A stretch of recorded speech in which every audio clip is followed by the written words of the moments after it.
حضرت امام حسین تشریف لائے، بچوں سمیت آئے۔ حور بن یزید ایک شخص تھا، حور بن یزید، حور بن یزید نام یاد رکھنا۔ حور بن یزید ایک مختصر سا لشکر لے کے اس نے امام حسین کو ایک جگہ پہ روکا، پھر دوسری جگہ پہ روکا، بالآخر تیسری جگہ پہ روکا تو امام حسین نے فرمایا جگہ کون سی ہے؟ کہا حضور کرب و بلا۔ فرمایا بس یہی خیمے لگا دو، یہی۔ حضرت سیدہ زینب نے پوچھا امام حسین سے کہ سارے زمانے نے روکا ہے، ٹھیک ہے آپ حق پہ ہیں، یہ بھی سب نے کہا ہے آپ حق پہ ہیں، پر روکا بھی سب نے، آپ روکے کیوں نہیں؟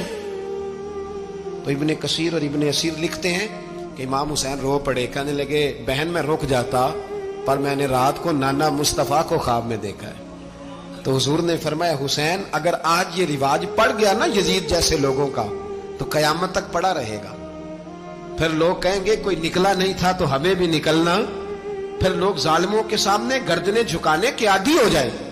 میں کہتا رہتا ہوں، کہہ رہا ہوں، کربلا کی جنگ کفر اسلام کی جنگ نہیں، کفر اسلام کی جنگ نہیں کربلا کی، کیونکہ یزید تو بڑا پکا نمازی تھا، خطبہ دیتا تھا وہ تو۔ جب امام حسین رضی اللہ تعالیٰ عنہ نے کربلا کے میدان میں جمعے کا دن تھا تو یزید کے سامنے کو بات کرنی شروع کی عمر بن سعد کے سامنے، تو عمر بن سعد کہنے لگا حسین زیادہ باتیں نہ کر، ہمارا جمعہ لیٹ ہو رہا ہے، جنگ کے لیے تیار ہو، فٹافٹ آ۔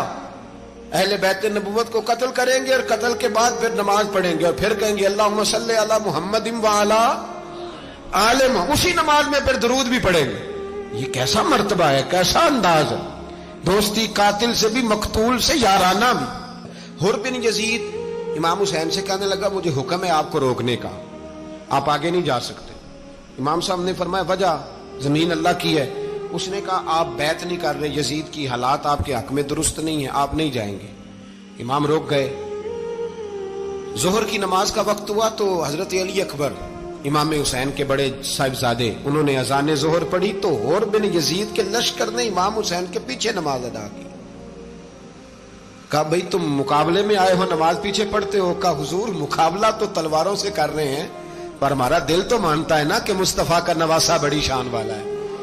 حور بن یزید نے 3 نمازیں لشکر سمیت امام حسین کے پیچھے پڑھی ہیں، 3 نمازیں، ظہر اثر اور مغرب۔ پھر امام حسین کے سامنے شرائط پیش کی کہ آپ کو یہاں گھیر لیا گیا ہے، یہاں آپ بیعت کریں گے، یہاں آپ جنگ کریں گے، 2 ہی باتیں۔ امام حسین نے فرمایا نہیں بھائی بیعت تو میں نہیں کرتا، اس کے علاوہ تم جو کہتے ہو میں کرنے کو تیار ہوں۔ اس نے خط لکھا، عبید اللہ ابن زیاد کو ایک بندہ دوڑایا پیچھے، کوفے چند میل پہ کوفہ تھا، کہا وہ نہیں مان رہے، کیا کرنا ہے؟ تو حسین ابن علی ہے، میں زیادہ دیر انہیں روک بھی نہیں سکتا۔ انہوں نے پیغام دیا حور بن یزید کو کہ کرنا کچھ بھی نہیں، ان کا پانی بند کر دو، بلیک میل کرو، کھانا پانی نہیں ملے گا، چھوٹے چھوٹے بچے ہیں، خود ہی مان جائیں گے۔ حضرت امام علی مقام کے بارے میں حور کے پاس جب یہ پیغام آیا تو حور کہنے لگا میری طبیعت نہیں مانتی حسین پر پانی بند کروں، دل نہیں مانتا۔ جب یہ لفظ کہے نا دوبارہ تو پھر عبید اللہ ابن زیاد نے عمر بن سعد کو 10,000 آدمی دے کے بھیجا، کہا حور بن یزید لچک دکھا رہا ہے حسین کے حق میں۔ ایک رے کا علاقہ تھا، بڑی وہاں فصل ہوتی تھی، لوگ کوشش کرتے تھے وہاں کا گورنر بننے کی، کوشش کرتے تھے۔ تو عبید اللہ ابن زیاد کہنے لگا تمہیں رے کی گورنری ملے گی، سب سے سرسبز و شاداب علاقہ، تمہیں وہاں کا گورنر بنایا جائے گا اگر حسین کے خلاف لڑو گے۔ یہ اتنی زبردست ہوتی ہیں گورنریاں کہ گورنریوں کے لیے لوگ نسل رسول کے خلاف بھی نکل آتے ہیں، یہ اتنی تگڑی ہوتی ہیں، اتنی جلدی وفاداریاں بدلتی ہیں۔ امام حسین کو روک لیا گیا، عمر بن سعد نے روک لیا۔ 1 محرم کو امام آئے، 7 محرم تا روکا گیا، 7 محرم کو پانی بند کر دیا۔ جانور پانی پیتے تھے، گھوڑے پیتے تھے، کتے پیتے تھے، لیکن مصطفیٰ کے گھرانے کو پانی پینے کی اجازت 3 دن تک پانی بند رہا۔ 9 محرم کو عمر بن سعد نے اور لوگ بلائے۔ شمر ایک بڑا سخت آدمی تھا، سنگ دل بدبخت، جس نے حضرت علی اصغر کے گلے پر تیر مارا تھا، وہ اور لشکر لے کے آیا۔ رات کو کہنے لگا امام حسین رضی اللہ تعالیٰ عنہ سے کہ بس بڑا ہو گیا، یہ 9-10 محرم کی درمیانی رات، یا آپ جنگ کریں گے یا آپ بیعت کریں گے، 2 ہی باتیں۔ امام حسین اندر گئے، سیدہ زینب سے مشورہ کیا، باہر آئے، فرمایا بات وہی ہے جو پہلے دن والی ہے۔ او بھائی بچے ساتھ ہو،